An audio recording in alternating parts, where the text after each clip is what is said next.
শিশুকন্যার খোঁজে তল্লাশিতে উদ্ধার হাড়গোড়।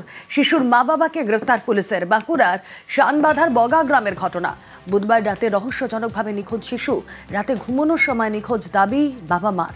জিজ্ঞাসাবাদে অসংলগ্ন কথা মা বাবার।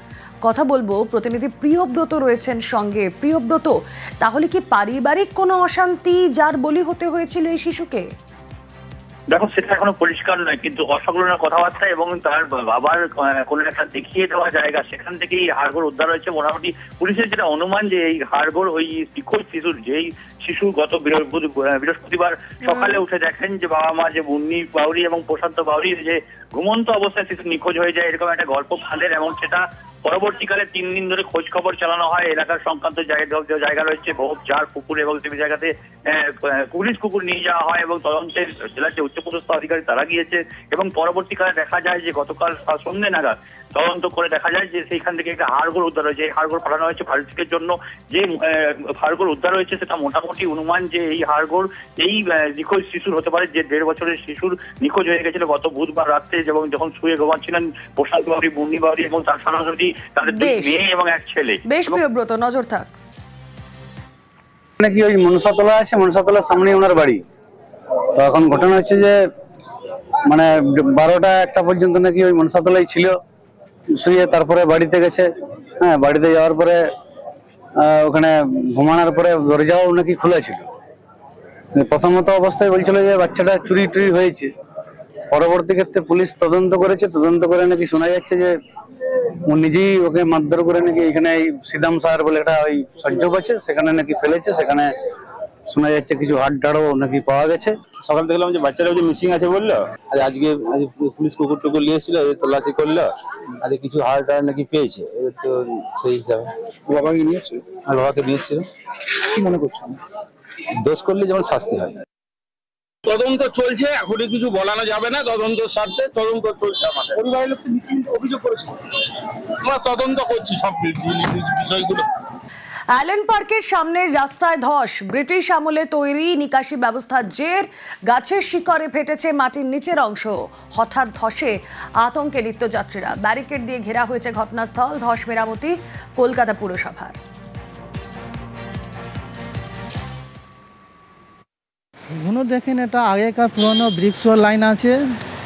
এগুলো আপনার যেহেতু কি দীর্ঘদিন ধরে এটা চলে আসছে, এটা মাঝে সাঝে এটা কোনো সময় এটা হয়। এটা ব্রিক্সওয়াল লাইনটা হচ্ছে আপনার ড্রেন লাইন সিস্টেমটা, জলটা যাবার জন্য। মাটি আছে, সবই আছে, যেহেতু গাছপালা বর গাছ এগুলো সব আছে, তার শিখরগুলো সব গিয়ে ওখানে ঢুকে গেছে। মাটিগুলোকে ফাটিয়ে দিয়ে ওটা ব্রিক্সওয়ালটাকে আমার ফাটিয়ে দিয়েছে পুরো। সে ড্রেন লাইনটা, ড্রেন লাইন না, যেখানে যেখানে আমাদের কিছুটা ব্রিক্সওয়াল লাইন আছে সেখানে সেখানে এটা মাঝে সাঝে হয়। এই যে শিবসর রোড হয়েছিল, এখানেও হয়েছে।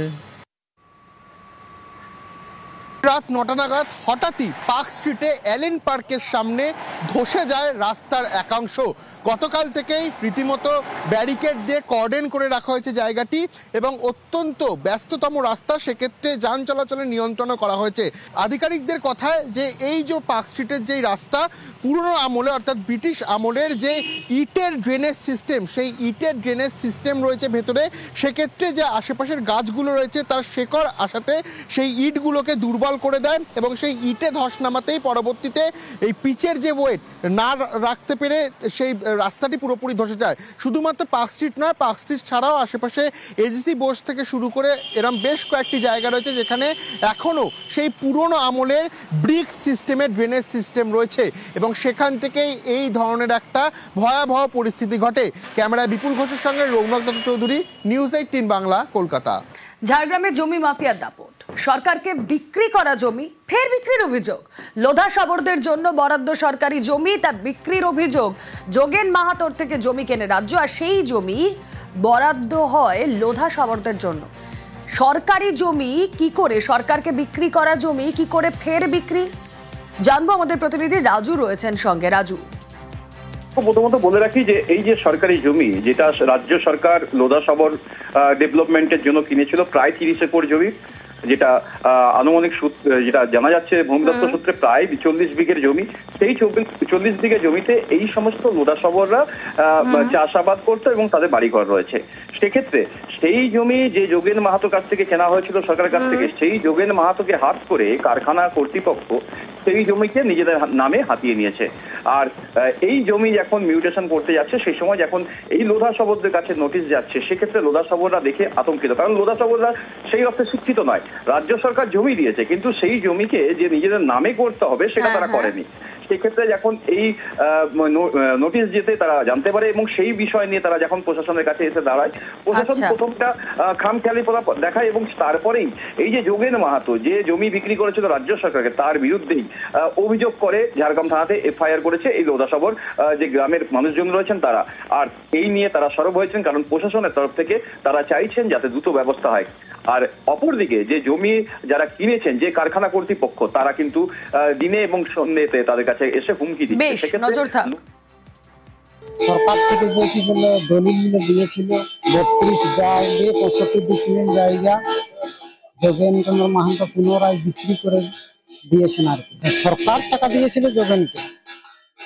সেক্ষেত্রে সরকারের টাকা দেওয়া জমি বিক্রি করে দিয়েছে। হ্যাঁ, আপনি কি অভিযোগ করেছেন? থানায় যে অভিযোগ করেছি, একবার জায়গাটা বিক্রি করেছেন দিয়ে আবার পুনরায় বিক্রি করেছেন, এনার যাতে শাস্তি হয়।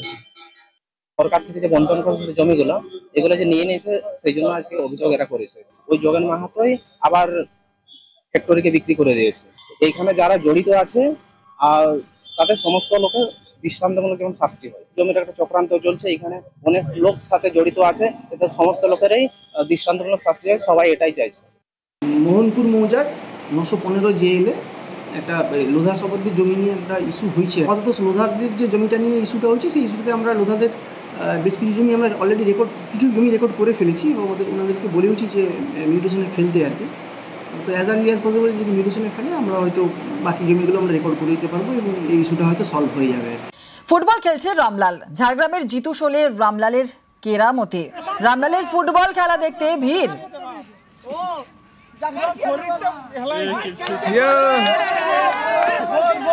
আমাদের সঙ্গে রয়েছেন আমাদের প্রতিনিধি রাজু। রাজু, এতদিন তো দাঁতাল রামলালকে আমরা দেখেছি যে অনেক সময় লোকালয়ে চলে এসেছে, শস্য নষ্ট করেছে, রীতিমতো আতঙ্কে থাকতেন গ্রামবাসীরা। আর এবার সরাসরি রামলালকে দেখা যাচ্ছে খেলার মাঠে চলে এসেছে, তার রীতিমতো কেরামতি দেখাচ্ছে। একদমই, দেখো রামলালকে যেভাবে খেলার মাঠে দেখা যাচ্ছে, সেক্ষেত্রে খেলার মাঠে রামলালকে দেখে রীতিমতো উৎসাহিত মানুষ। কারণ ফুটবল খেলা দেখতে কে না ভালোবাসে। বাংলাদেশ সব থেকে সেরা খেলা হচ্ছে ফুটবল।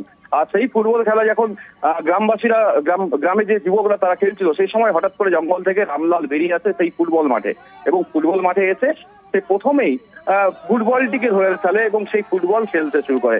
আর তা দেখেই হতবাক হয়ে যায় সেই যুবকরা এবং তারা দূরে চলে যায় এবং দূর থেকেই ক্যামেরা বন্দি করে তার সেই ফুটবল খেলার ছবি।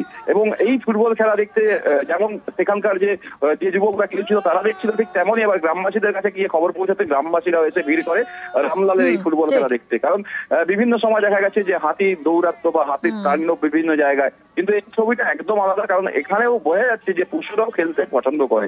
একেবারে বোঝাই যাচ্ছে খেলার মোড়ে রামলাল। বেশ, অনেক ধন্যবাদ।